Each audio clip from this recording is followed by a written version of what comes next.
We're live. Hello, everybody out there in Facebook land. We are live here tonight, ready for our Connect In on the Thursday night, a chilly Thursday night. We were just saying quite cold here in Melbourne, and I'm told in South Australia it's quite cold, where our wonderful guests are joining us from tonight. So let me introduce you to Jen and Josh. Say hello. Hello. Hello, Facebook land. And of course, as ever, my fabulous co-host Jason, who seems quite far away, but his water bottle is close. So great to be with you again, Di. I wonder what episode this is. We must be up to like 10 by now. Oh, I don't know. I mean, I don't even know what day it is. The only reason I know what day it is when I actually have to do something, and it's like, oh, Mondays is Major Monday, Thursdays is Connected, and then Saturday. So that's how I know what day it is when I'm online. So I wouldn't even know what week I'm at. I'm just lucky to go with days. Crazy. I still can't believe it's May. I know, it's crazy. Absolutely crazy. Tonight we're going to look at the topic love. If you watched our service on Sunday, you know that that's where we're at. We're in this new season of Back to Basics, where they met Camp Mother and Camp Leader. They're hilarious. They have a few hilarious things up their sleeve coming in a few weeks. I can tell you right now. Yes, I can tell you right now, it's quite hilarious. But we are looking at the topic of love. We looked at 1 John 4, looking at the topic of love. But I've asked my beautiful friends from South Australia, I'm just going to get them to introduce themselves, because you don't know them as well as I know them. So I'm going to just introduce them to you so that you can hear a little about who they are, how they came to be here tonight. They're probably still wondering how that happened, but they're here. Yeah. So let's start with the fabulous Josh. Josh, tell us a bit about yourself. I'm Josh. I'm from South Australia. I met Di and Andrew at Golden Grove. Yes. Cool. That's our last appointment at Golden Grove Core. All my Grovers out there who still have my heart. Love you heaps. Hope you're going well. And next to him is his beautiful mother, Jen.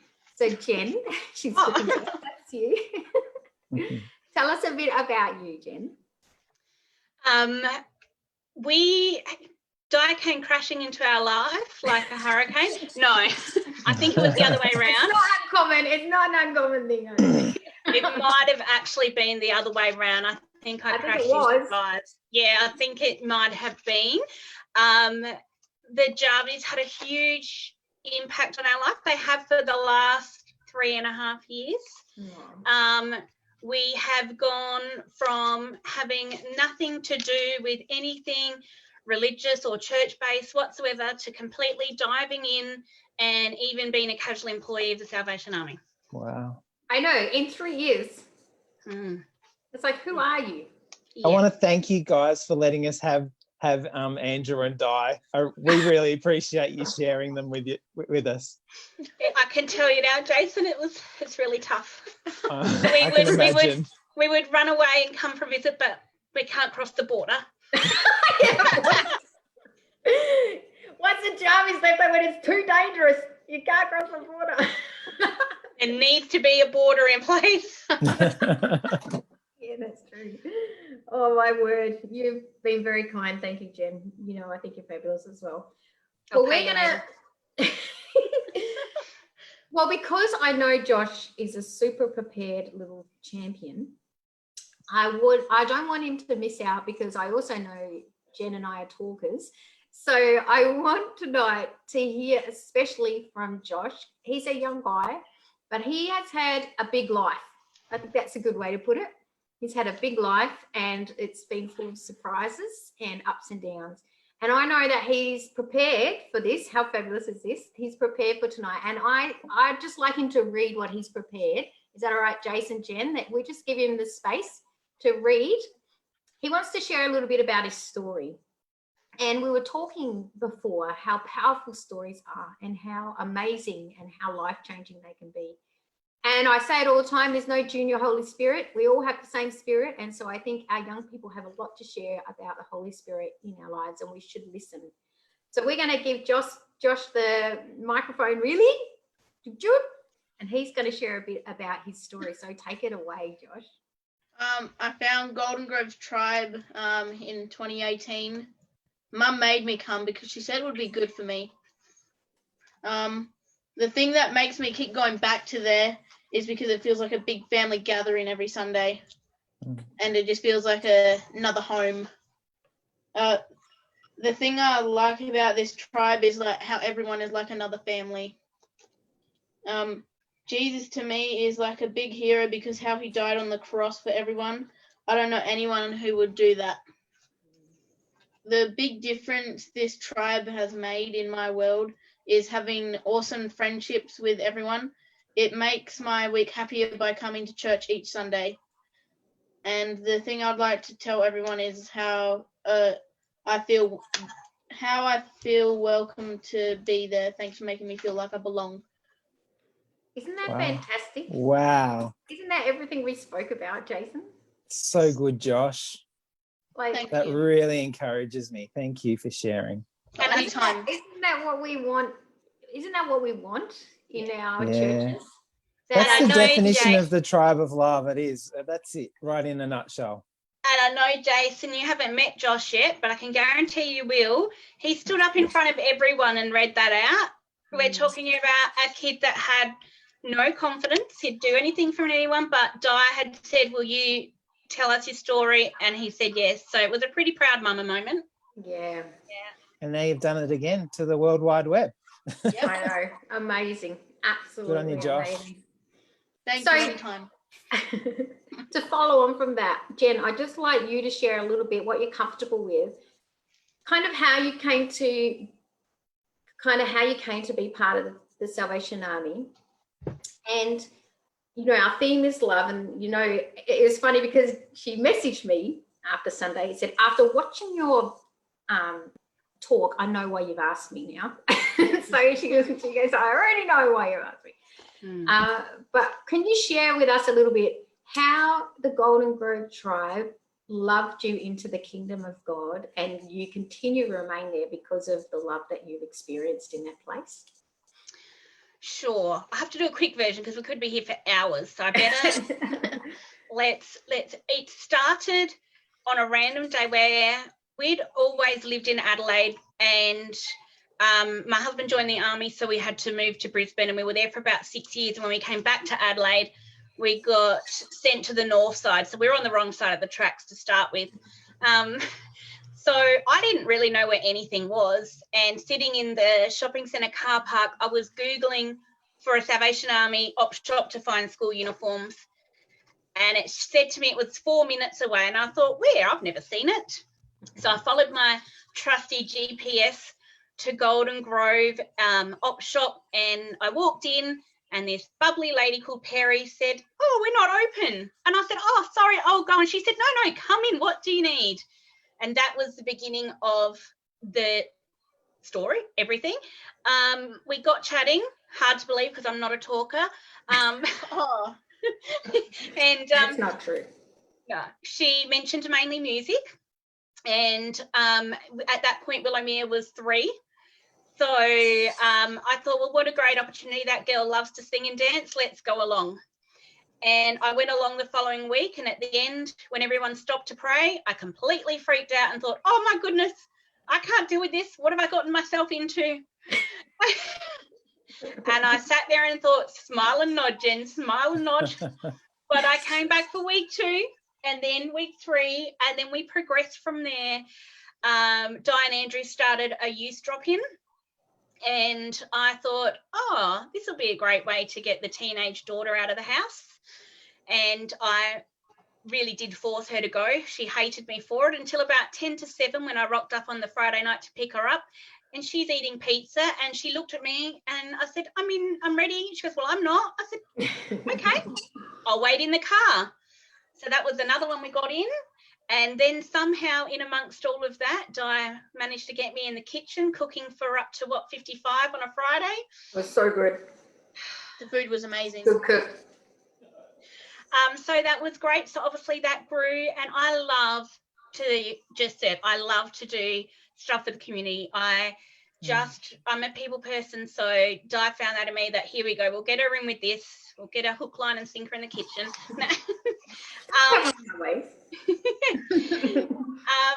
And quite quickly, well, in amongst that, I started Alpha, which was awesome. Then a Connect group, and it slowly grew. First, for a couple of years, it was just the kids and I that went to church on a Sunday. I would find that I wouldn't tell people, coming from a non-religious upbringing, having had lots of bad experiences in religion and, you know, what we call Christian strong believers, whatever you want to say, that had scared me for life. It was really difficult because I was always so happy when I was there. It was my happy place, my safe place whenever I walked through the door. But then there was the little bit inside of me that's like, be careful, Jen. You know, it's not genuine. It's not real. They're just trying to, you know, reel you in. So it was quite a battle with myself of how I felt and what my head was telling me. Di and Andrew have been amazing for the growth in myself and the kids. Also the extended tribe. So Perry got us in with mainly music, Simon and Joanne, Golly, working with them with drop-in, and Denise and Pete. And before I knew it, I had this amazing extended family that I didn't think was possible. I had people that loved my kids like they were their own kids, their own nieces, nephews, grandchildren. And all of that came from the welcoming place that Di and Andrew created at Golden Grove. And somehow I ended up working last year at one of the Salvation Army's temping. Thanks for your reference, Di. And I've been going backwards and forwards over to Ingle Farm and doing some work, which I love. And I guess, and then at the end of last year, before Di and Andrew left, my husband also became a Christian. That was pretty left-centered. Wow. Yeah, we did not see that one happening. Got to admit, did we, Di? Amazing. It was amazing. So right now, 5 out of 6 of us regularly go to church, and our life just revolves around the Salvation Army. But how much has your life changed? Because when I think about the Jen I met 3 years ago, and the relationships, interrelationships within the family, your work situation, even the school situation for you guys, and what that looks like compared to what you're experiencing now. Like how would you even? Yeah. It's like I remember quite often crying in Di's office, having a meltdown. Something had happened, drama with teenage children, you know, just life things. And I don't trust people. Everyone I trust hurts me. That's my past. That's how it's gone. So somehow, whenever I'd walk in those doors, that would be forgotten. And whatever was going on, you know, I had people that liked me for me. I didn't have to work at being someone I wasn't just to have friendships or be accepted. Without even realising I had, you know, I'd been living on my own since I was 15 and had all these boundaries and walls and barricades up to protect all the controls in. And I've really learned I have no control. Yeah, that's all up to God. I can't control anything. And, yeah, Di and Andrew taught me that a lot. But, yeah, huge difference. Huge difference. Josh, from your point of view, how has your family changed, do you think?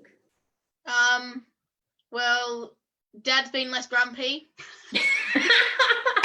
Hopefully Dad's not watching this. I hope he is. That's so good. Everyone's happier and like they That's great. Yeah, it's just like they're happier. Do you feel like say it again, Josh? And it's just like they're another family. Yeah. Do you feel like your family is closer now? Yeah, definitely. So, Jace, this is an interesting point that Jen raised, that she had to almost fight against her own thought processes to accept the love that was coming at her. Yep. She had to actually overcome her concept of what love was to embrace this new sense. Do you think that's a common thing that we're facing even today, or is it like unique to Jen, or do you think that's a quite common thing that many people take, just can't grapple the love we're talking about. I think it's a very brave step that these guys took, walking through the doors of a church. And it's interesting. I loved what Jen said about her safe place, because actually my notes here I've got from 1 Corinthians. Love is a safe place of shelter, for it never stops believing the best for others. And the church has hurt people in the past, and it's with people have the right to actually call the church out on this. But we want to be a tribe of love. We want to just embrace people no matter what their backgrounds are, and see the sort of transformational change that we can see in these guys' lives and their family. It's just so touching to hear your story, guys. Thank you for sharing. It's funny that you use that word brave, Jen, isn't it? Because so one of the things I did before I left Golden Grove for all our leadership team and a couple of people who had worked very closely with me, I left them. I just felt God challenged me to leave a word with them. And the word for Jen was brave. So it's really interesting that you said that, because I really strongly believe it was her bravery to step through those doors that saw her whole family transformed. Her whole world transformed. Yeah. Because she stepped in bravely in that space. And I just think right now we're creating an online space that needs to be safe for people as well, so they can actually see inside the walls of a church, maybe for the first time, without actually physically having to come through the doors, but they can see people that love Jesus, the difference that he's made in their lives. And we just want to say to those people, we welcome you. And we're not going to judge you. If you've been hurt by the church, listen to Di's sermon from last week, The Tribe of Love, because you'll hear a real heart-to-heart apology right there.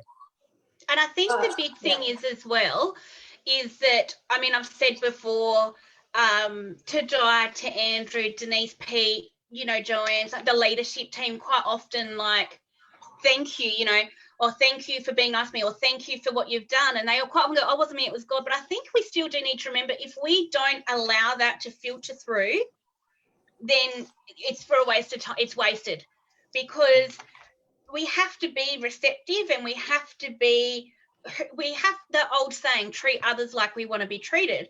There's no point, and in the scripture that we've got there, saying that, we love God if we're not loving one another. If we've got these walls up and we're not being kind and we're not being welcoming, then we're not being godly. So even though we're acting through that, we have to show that. So I quite often will say, and people go, oh, it wasn't me, it was God, but you still have to be allowing that to flow through. Yes, being open to that. And I think, Golden Grove is a unique church and wonderful group of people who actually just really love each other. And it's evident when you walk in the door.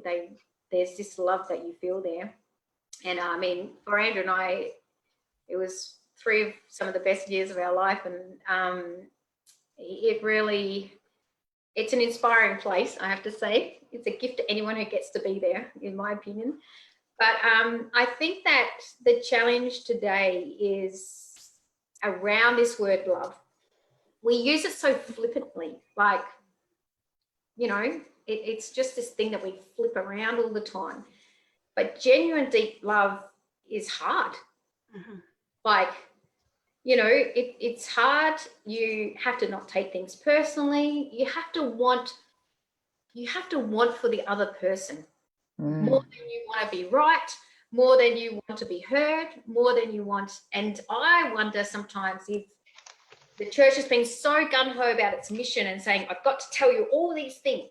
I've got to tell you all this stuff. I've got to share all this information with you. And I honestly, because I've been raised in the church, I honestly don't feel like any of it has ever been done from a bad place. I think it's their own conviction, but they've been so worried about pushing on all this information. They feel so compelled, I suppose, maybe a word, that they don't take the time to maybe sit and listen and journey, because that takes a long, long time. And I think about, Jen's husband, who he can ring me and tell me off later if I say too much. But, we just loved and prayed him into the kingdom, and we had a very strong sense that God had a call on his life. Like, as soon as it was so funny because he wouldn't come in the building, so we'd have to go out to the car park. It was so funny. He'd be like in his car, and we'd have to go out to the car park, and we were just out talking about stuff and what have you. And we weren't talking to him because we wanted him to be saved. Of course we want him to be saved. Of course we want that. Of course we want him to be in the kingdom of God. But we were talking to him because we just want to love people. And there shouldn't be a condition on that. And love's not an optional extra either that we just tack on, Di. It's actually command of God that we must love one another. And, as a community, even in this time where we're meeting online, it's a command that we love one another. My parents came over and mowed my lawns the other day, and I was just so grateful for that act of love. I just wanted to pass that on, and that's the tribe of love. What can we be doing in this time to demonstrate God's love? Not for what we get back. Not for what we get back. And I think that's the thing. I think that we think that love, if I love you, you owe me. Yeah. That's not God's love. Because I've got that in capital letters here. Love shouldn't have conditions. Yes. I used to feel I had to earn love, work hard for it without even a guarantee of love in return. And it's such a draining situation to be in. And like you're saying, Jason, you wanted to give, your parents made your lawn and you were so grateful. When you feel that, you can't help but want to give it to someone else. Yeah. I mean, that's it in a nutshell, isn't it? Once you experience a love like this, you just want everyone to experience it. Like, you just want, so you do everything you can for someone else to experience that. I think you captured it, Di, though, before, where you were saying we try and put all this stuff onto people, and like, that's not God's heart. God's heart is, I love you and I want you to be part of this tribe, and whatever we can do to get our own attitudes, our own mindsets, our own traditions out of the way, so that just to let God be God and impact people's lives like they have for Jen and Josh and their family. And take the journey. Like, it doesn't end. Like, I'm on a journey. I'm still working stuff out. I'm still figuring out love, and every time I think I've got a handle on it, I learn something, and I think some of the problem too is we don't actually know how to love ourselves. And if we're not sure how to accept and love ourselves, then we can't possibly try and accept and love someone else for all their flaws and all their disappointment. I read a quote today that Martin Luther King Jr. Wrote, and it was this: there can be no deep disappointment where there is not deep love. And say that again, Di. There is no deep disappointment where there is not deep love. And some of our biggest disappointments come because we've loved. And instead of actually saying, I'm hurt and I'm disappointed, it's because I love, we go, I'm hurt and disappointed because they're wrong, or they did that to me, instead of actually bringing it back and saying, okay, I've loved, so how am I going to heal in that process, and how am I going to accept that person? Because, like, if we think about love in the concept of what God has done for us, like I said on Sunday, there's nothing we can do that will ever come up to that level. I mean, he gave us his only son. And love makes us so vulnerable. To give love, you put your heart out on the line, and we've got to, like Jen was saying, we can't take offense at anyone that thinks something bad against us. All we've got to do is just keep loving out of what God has poured into us. And I think that's key. It's a real channel thing that's happening.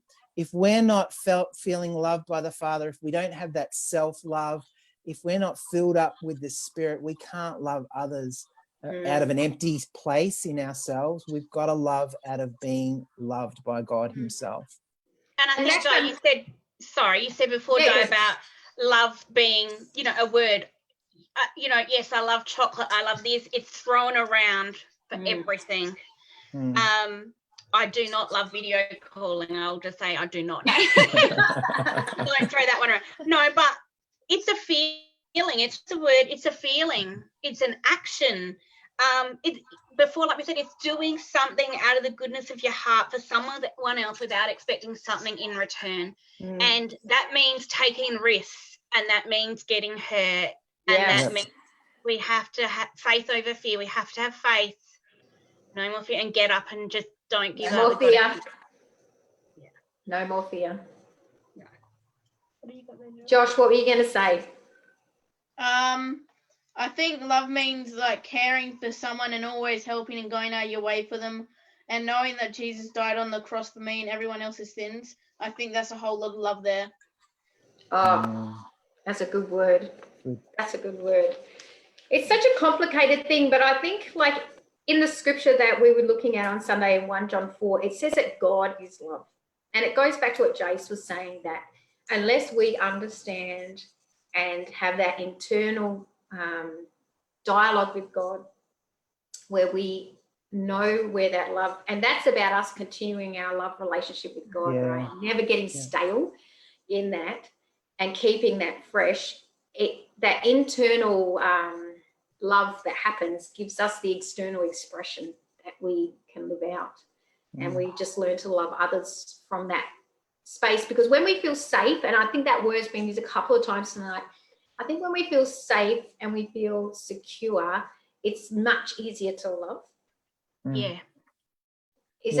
Would everyone agree with that? Like that when you feel safe and secure, it's easier to love from that space. When you feel unsafe, when you feel like unsettled, it's a hard place to give love from. No one wants to get hurt, do they? Like when you put your heart out on the line, you want to put it out there thinking, it's going to be reciprocated. That doesn't always happen, but we can try and create an environment, a space that is safe for people to love, that tribe of love that we've been talking about. And I just can't wait for people to feel that and experience that. And I think as we said before, you can't give from an empty water jug right there in front of you there, Jack. You can't give from an empty tank. Yeah. It's like those sayings, like the love bank, you can't keep making withdrawals if there's no deposits. And it goes, we have to keep renewing our journey, our faith, our reading and learning, and it's this continual journey, because otherwise how can we show that? How can we, show anyone else or, teach anyone else? It's that old saying, practice what you preach, isn't it? Like, yes. My question, if you're prepared. Yeah, sorry, Jace. I like what you said earlier, Di, about loving yourself. Like I would say for me, it's probably taken 47 years to get to a place where I can actually accept myself and love myself. And, I'm sure there's more people out there that have that same experience. Oh, I agree with you. I just agree with you. I think. But isn't that the healing that God gives us? He helps us to actually accept and love ourselves so that we can then in turn love others. Well, the world just keeps us around. Yeah. And I think that in this day and age with Facebook, social media, Instagram, big billboards, love yourself, self-reliance, especially as a female, no sexist stuff here, but really we're taught don't depend on males, don't depend on anybody, be self-reliant, be self-sufficient, raise independent children. Nowhere in there does it say just stop and depend on God. Nowhere. It's just we are literally fed it in every single media outlet. Just rely on yourself. You don't need anyone else. Independence. And the key is to have an opinion of yourself. The key is to have an opinion of yourself that matches what God's opinion of us is. I just find that in this world you need a tribe. Yeah. Like you need your peeps. So hard to Jen has moved and she knows what it's like, and Jason offers his kids, so he knows what it's like. But when you move around and you've got to reconnect into a new tribe, it's so difficult. I know, like for us, when we left Golden Grove, our hearts were like ripping out of us, and then it's like, okay, where are we going to go to this new tribe, our Moorlanders in there? But we haven't even been there that long, and we've been hit by Corona. So it's been, such an interesting journey to redo it. But what I'm really grateful of is that I am so dependent on God's love. Because when all that changes, I've got God's love in the end. Like, that's what I've got. But how wonderful it is when the whole tribe know how to love. And that's where we see the transformation. Yeah. Because God calls us to love each other. And that's how we'll be known by his disciples, is because we'll be so unusual and different that no one will understand why these people even, you know, people from all walks of life.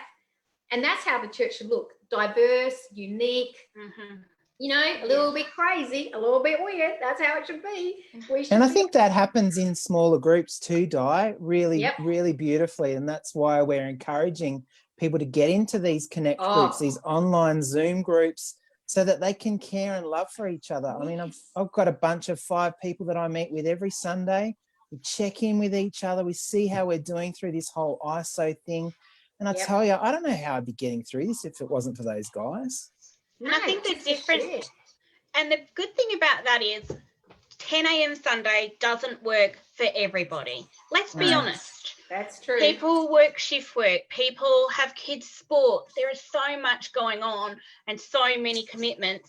I think the best thing to come out of the coronavirus is that we had to stop all of that. And like you're saying, I've got an online group too, which is on a Wednesday at 7:30. I couldn't just up and leave the kids when I'm home alone with them because hubby's away working. So therefore I'd miss out. Now I can leave that at home. And other people can join that do shift work, that, you know, have kids, whatever the circumstances. Suddenly we can watch other Sunday services on a Monday, on a Wednesday night, whenever we like. Now it's, you know, it's out there for the world to see. We're available for everyone else that didn't have those options before, that might have been too scared because of those experiences. Now they get to see Di's craziness online for the rest of their life. It's never been easier or more convenient to connect with people of faith than it is right now. Oh, we say that, don't we, Jace, every time, that it's never been easier to invite people to church. It's never been easier to share the love of Jesus. It's never been easier to communicate or connect in. And I would suggest there are quite a lot of sideline lookers who are checking us out. So how we behave online right now is important, people. So I do want to say that is that when we comment, what we post, what we're doing, think about it. Does that reflect the love of Jesus on your Facebook page? Does that reflect? We have to be authentic. We have to be authentic, Di. Not just when we're online, all the time. All the time. We just have to reflect Jesus every minute of every day. Absolutely. But I think we do sometimes have to be intentional, because as humans, our human side sometimes wants to just take over. And I've told you, there's been a couple of times I've had to go delete someone I want to make a comment on something because I just got up my goat. I'm like, no, let that go, Di. That's not worth it. It's not worth it, because I don't want to reflect that image into the online community or any community. Actually, I want to say that I am a self-disciplined person who will put my own opinions aside so that I can, you know, bring people. Everything I do, I want to move one step closer to God. Other people. And it only takes a few sparks to make a fire, Di. You don't need everybody in a tribe to be demonstrating this Jesus love. You only need a few people to start that fire, and it will catch. It will catch, like it has in Jen and Josh's family and the Golden Grove Church there. It will catch once people start, you know, getting this vision of a tribe of love. Absolutely. I think we're really lucky as well. We're under the Salvation Army banner. What a beautiful red shield that is so well known across the world. So we have to be even more careful of how we reflect, because we're what's the word? Help me, Josh. Representatives. Thank you, Di. I totally lost my train of thought there. But yeah, we're representing that. So the Salvos have that name. They're there in the community. They're there in a time of need, in crisis. And this shouldn't be any different. Yep, there's the coronavirus, and we have to be smart, and we have to be safe, and we have to, respect social distancing and guidelines. But people need us now more than ever. There are a lot of people at home that don't have families. They live by themselves. They might be suffering anxiety and all these other things. Now is the time that we need to be there for the kids. And the elderly and the mums that are up late at night, anyone out there that can't normally get along and reach out between 9 and 5, they need to know that we're still here and we are still that organisation that is there in a time of need, and we have to represent that red shield. And I think the first thing about that to me is love. The Salvation Army is love. That's I a think it's good important to segue say into. too. I think it's important to say too, the Salvation Army aren't perfect, and the Salvation Army have made mistakes, and we're sorry for those mistakes. But it's God's shield that we're lifting up. It's God's heart, and if we can show that direct connection, then that's even better than an organisation. Yep, absolutely. Well, it is smack on 8 o'clock. We've done well. Jen was like, how are we going to fill this time? And look at us. We didn't get to any of the questions we thought we were going to get. I know. I've got like 2 pages of notes here and I'm still on page 1. They'll have to join your Connect group, Jen, to get all that wisdom. Oh, little plug there. So I want to thank Jen and Josh for being so gracious and joining us tonight from South Australia and stepping up into this space. And I just wanted to share with our online church this wonderful story of this family that have been totally transformed by love. And yes, people were the people who love them, but that's the power of pure love, perfect love, authentic love. It's not romantic and glossy. It's hard and gritty, and it changes lives in the end. And there's normally lots of snotty tissues involved. And always have tissues. Lots of snotty tissues. And don't be scared. I think that now is the time to take those risks. And if someone is showing you that kindness, that offer of a coffee, that open heart, regardless of your past and what you've experienced, you just accept it. Give God another chance. Give God another chance. I think when I look back at my sermon, that's the line I missed, and I regret. I wanted to say, give us another chance. Yeah. Like if you've been hurt and you've really struggled with that, just give us another chance, because we're just human and we make mistakes. And it's never too late. Like Willowmere was 3. Willowmere was 3. I mean, that girl is, as she keeps telling everyone, she picked up on J-Rev or Rev, spread Jesus, not diseases. I think she says that 30 times a day. You're never too young and you're never too old. Like, I'm 39. I never envisioned this was going to be, I know it's old, but Dad's older, remember that? Yes. I never envisioned this. I thought I would do life being the strong one, being protective, the big mama bear, not letting anyone hurt my babies. And honestly, like, I just have this complete open door, and the kids are surrounded by love and people that care, and just so grateful for that. Take the risk. Don't be scared. I honestly think we should. I haven't got anything better to add than that. Have you, Jason? No, let's wrap this up. That's great. I mean, we've you got to guys go to prayer meeting. Smashed it out of the park for us tonight and shared from your guys. heart, and we really appreciate it. Thank you for joining in. If you're joining in for the first time, don't forget to jump over to YouTube and subscribe to our YouTube channel. There's a lot of fun things that happen there, or on our Facebook. If you accidentally found us, like us, you'll see a lot of shenanigans happening there. We're a little bit crazy. We're a little bit weird. But we thank Jen and Josh for joining us tonight, and we look forward to next week, where we have some special guests, also from South Australia, also from Golden Grove. It's the subject of prayer, and anyone who is in Golden Grove will know exactly who's going to be on next week. So I'm going to leave it as a bit of a surprise till Monday, but we look forward to seeing them next week. We'll be back here 7:30 for our Connecting, just real people doing real life with a real God. That's it. So bye from us. And remember, if you're going to join us for prayer, Zoom prayer, the link's on our Facebook page. We will see you at 8:15 for prayer, where we have an awesome time just sharing God's love in that way. Thanks, guys. Have a good night. Thank you. Bye-bye. Nice to meet you guys. Bye.